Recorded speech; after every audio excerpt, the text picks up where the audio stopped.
Hi, thanks so much for being here. Welcome or welcome back. On this video, I want to talk about planner hopping and my few simple tips to hopefully try to help you. So I hope you stick around.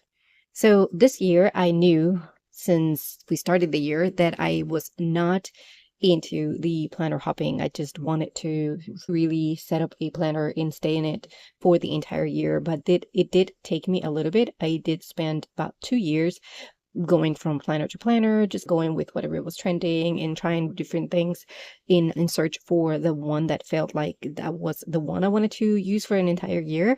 And this year went for my common planner. You've seen it in my channel lately. This is the one that I have been using for the entire 2025 so far. And every time that I look through it, I just fall in love a little bit more with it because again, it's a planner that has stuck around for longer, considering what I've mentioned before, that I kind of planner hop for a few years.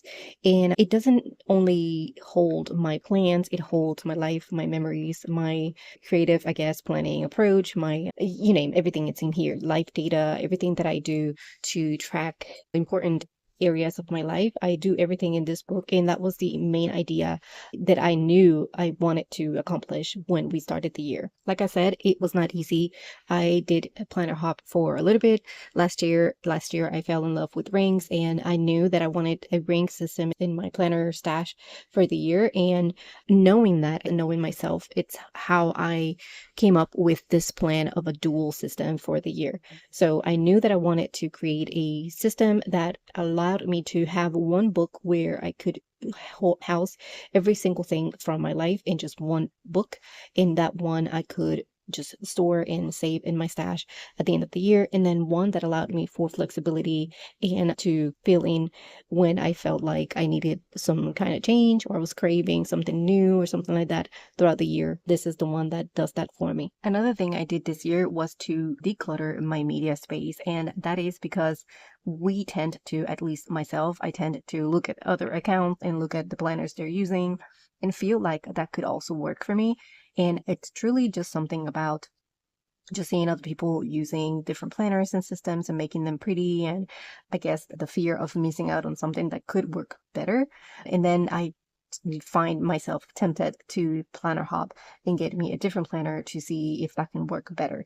But if truly the system that I have right now it's working, I don't necessarily need that distraction in my media. So what I do is, what I did actually at the beginning of the year was really hide the content that was no longer aligned with what I wanted to accomplish. I'm not really following or paying attention truly to anybody that is planner hopping throughout the year because it's not my goal.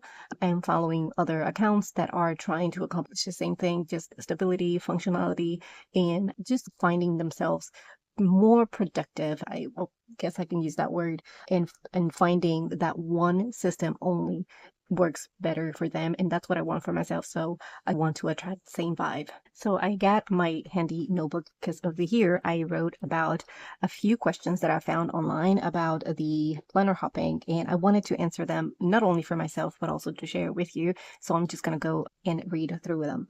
So first of the things about the questions and all the research I did is thing that I found was that it was important to know yourself. It is important to know what it is that you want and what it is that you're trying to accomplish for your system. How do you want your system to work for you? How do you want to see it at the end of the year? And one thing that actually made me come to the realization that I wanted the one notebook for the end of the year was looking back at my system from example 2024 and knowing that there was little bits of the year in different books, and it was hard for me to compile everything in one because not only there were different books, but they were also different sizes. So to cut them out and punch them and put them all together in one, it was a little complicated. I'm still haven't really gotten myself to do that. I still have plenty, I don't know, 3, 4 books from last year that I am holding to them because I don't know how to store them, and I do want to archive the pages. So really at the end, it created that hassle for me and more work, and I didn't want that for 2025. So that was one of the things that made me decide to just go for one and stick with that one. Now the other thing I come out from the research is that it's good to have a stash, and that is truly something that I have discovered this year. Pretty much this book, it's one that I found for like super cheap online, not online, actually in a local store, I think Marshalls or something like that. It is a Leuchtturm English term. I can never say that word, but found it and I wanted to give it a try at some point when I was trying the One Book July challenge, and I didn't get to use it. And at some point I was considering giving it away, but then I decided to keep it because it doesn't really take that much space, and I knew that I could use it for something at some point. So having a stash really does help. If I didn't have this one, then I will be using maybe paper from or a section from my rings planner, which it wouldn't be a problem anyways, because that's the whole reason I kept this kind of system, so I can add and remove sections.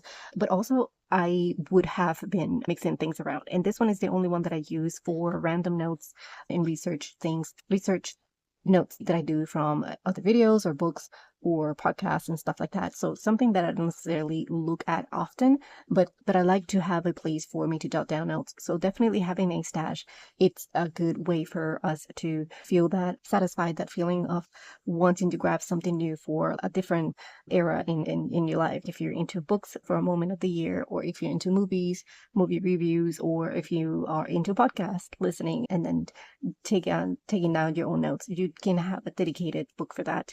And that can also feel like you have something new to do with a completely different book. The next one was decluttering, which is something that I already mentioned. So decluttering anything that no longer really serves my system or what I'm trying to accomplish. So I started with online accounts that I did not resonate with any longer, but also with my own stash. So I went through my own stationery stash, my books and planners and things that I have collected throughout the months and years, and I only kept the ones that I really felt a connection to, that I really felt like I would give them a use.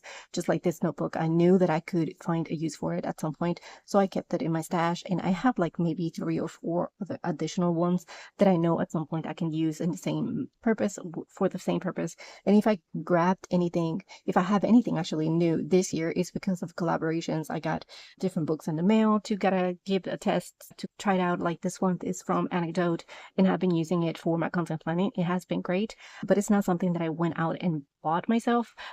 I had the blessing to receive it in the mail and test it out, and that's something that I also knew this year, that I didn't want to go out and buy anything.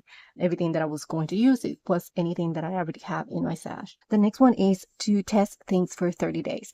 That is something that I have told myself that I was going to allow myself to do, to allow to some kind of change every 30 or every quarter. So at the beginning of the year, I did decided that this one was going to be my main planner for the year. So this one hasn't changed in the entire year, but this one has changed. You've seen a few videos where I talk a little bit about why I'm changing it, what I'm looking for when I'm changing it and stuff like that. I actually just switched from my Philo pocket to my Moterm pocket. So it is the same size, it's just a different cover and different spacing, but it's basically the same system. It's just a different look to it, just so it can feel a little bit new.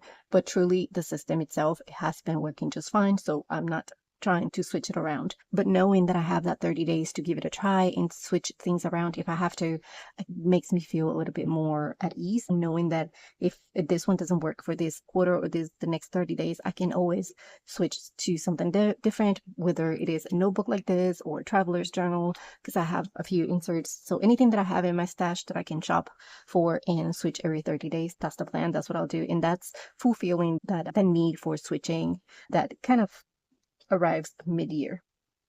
Which takes me to the next one, which is to try a dual system. And a dual system actually has been great this year because what I just mentioned. So I knew again that I wanted one to hold my entire planning for the entire year, but I also knew that I will feel like I wanted something new at some point throughout the year. So having the dual system of the permanent one and the one that could switch around, that I'm able and allowed myself to switch around, has been definitely super helpful. And I'm thinking that's going to be my to-go system for now on. The next one is to finally find a purpose for the ones that you don't use. So the ones that once you go through your stash and you've decided the ones that you might want to give a try at some point, and the ones that you are truly not connected to, and if you're honest with yourself that you won't really use them, then find them a new home. truly.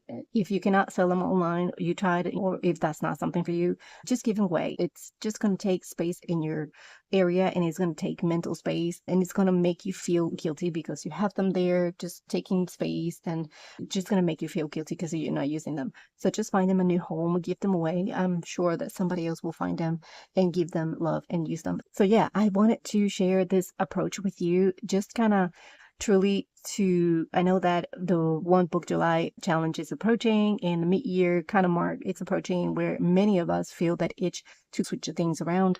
If you have been doing that kind of approach where you have a new book, you divide your year into books, then you can maybe satisfy that feeling. But if you feel like you have been planner hopping for too long and you're not happy with that feeling at the end of the year when you just planner hop so much that everything it's like all over the place, consider maybe the dual system, maybe for now or maybe next year, however you feel it could work for you. But the dual system is truly what has saved my planner in general. I guess that I can leave it here. I hope that you have found the video helpful and somewhat inspiring. Again, if you have questions, leave them below, and we'll see you on the next one. Bye.